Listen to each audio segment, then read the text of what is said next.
Bigfoot, Sasquatch, cryptid creatures. Yeah. And what do you think about the Patterson Gimlin film? That's the PGF, probably the most famous Bigfoot Squatch film in history.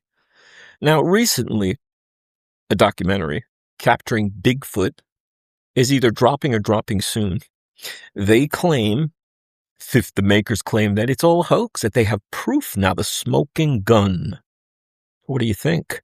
I haven't seen it yet. I'm curious. Definitely will take a chance. But I want to offer up 3 reasons why I think the Patterson Gimlin film is probably not a hoax, that it's probably real.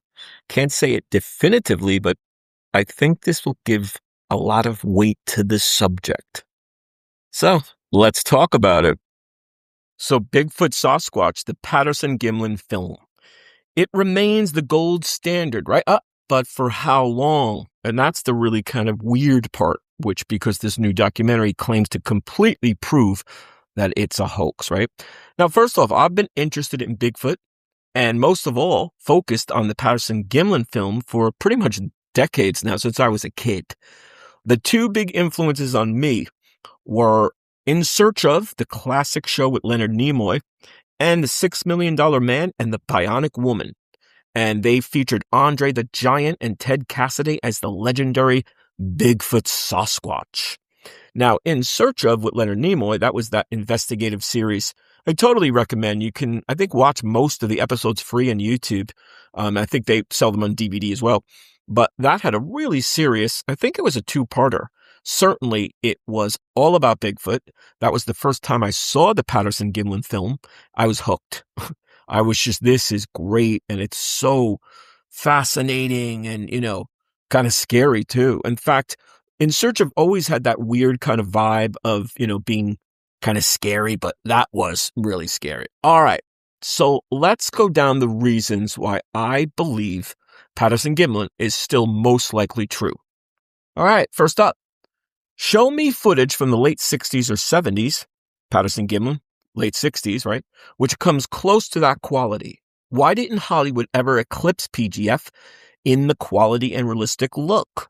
Now, you look at all the major films of the era that use primates, like apes, gorillas, whatever, and only Planet of the Apes really gets close, and then 2001: A Space Odyssey. I would even submit that 2001: A Space Odyssey is even kind of better. Though, of course, Planet of the Apes was trying to make a look of humanoid apes. So they, it was very fictitious, whereas Stanley Kubrick's 2001: A Space Odyssey made the idea of primitive man or Cro-Magnon or ape-like creatures. But they're really realistic. If you've never saw 2001, it's awesome. But again, out of those 2 Hollywood films, none of them get close. And again, for me and most, I think, fans of PGF and experts have said, you cannot get better than PGF. And in terms of, if that is a suit, it's the best that they've ever done, that could ever accomplish, especially back in the late 60s. All right, next up, a little bit of greed. Now, if Roger Patterson and Bob Gimlin were hoaxers, if they were so greedy to make money off the film, they still had the suit, right? I guess. What would they do? Throw it away? I would think they would keep it, right? Why not make more films? They had fooled many people into thinking it was real, so why not, make some additional footage? Why would they not have made more movies to make more money? And what's really interesting about this new documentary, I haven't seen it, but where's the suit? If you make, again, so many of the top Hollywood effects gurus have stated that they could never make a suit that good. So if Roger Patterson was able to make a suit that good, I think he would keep it, right? Where's the suit? You wouldn't destroy it. Where is the suit? Okay. And finally, where are the other really good amateur hoaxers? Why wouldn't others mimic PGF? Where are the others? I've never seen any. Now, I'm not talking about the bad, really bad hoax films that we've all seen. Yeah, I've seen them. And then there are other films that you can't really explain. Hey, they might be legitimate. But nothing comes close again to the clarity, the PGF seeing this creature, which Even the moderate and conservative estimates say the height is about 6 feet 8 inches, close to 7 feet. I think the poundage, the weight is probably at least 500 to 600 pounds. Roger Patterson and Bob Gimlin, they made casts of the footprints as well, which is another, sort of evidentiary element, of course. And again, you can say, well, it's a hoax. It's just a big fat guy in a suit, right? I guess. But I remember the late Dr. Jeff Meldrum had said that in order to be able to make that footprint, you'd have to be way over 500 pounds. There you go. So a 500-pound dude walking in a homemade suit, really don't think so. I mean, you look at, the level of authenticity that PGF exhibits. Are we to believe that Roger Patterson and Bob Gimlin were the best artistic creatives at the time to create this amazing illusion? Nobody else could best them? It's not logical.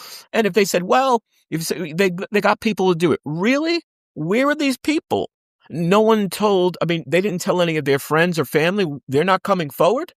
Again, supposedly this new documentary has, I believe, Patterson. That's why the creature is called, the Patterson Gimlin Film, and the Bigfoot is called Patty.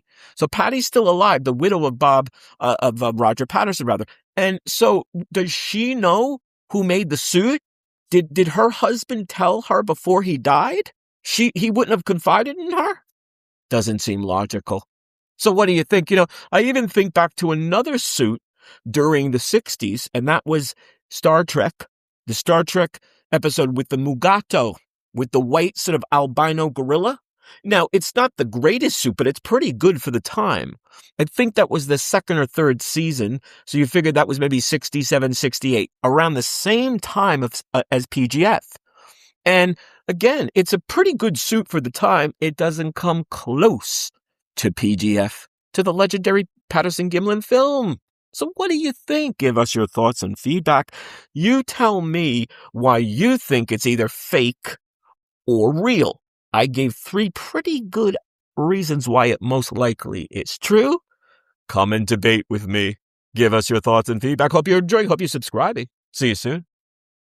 Logic is the beginning of wisdom, but not with the Sci-Fi guy.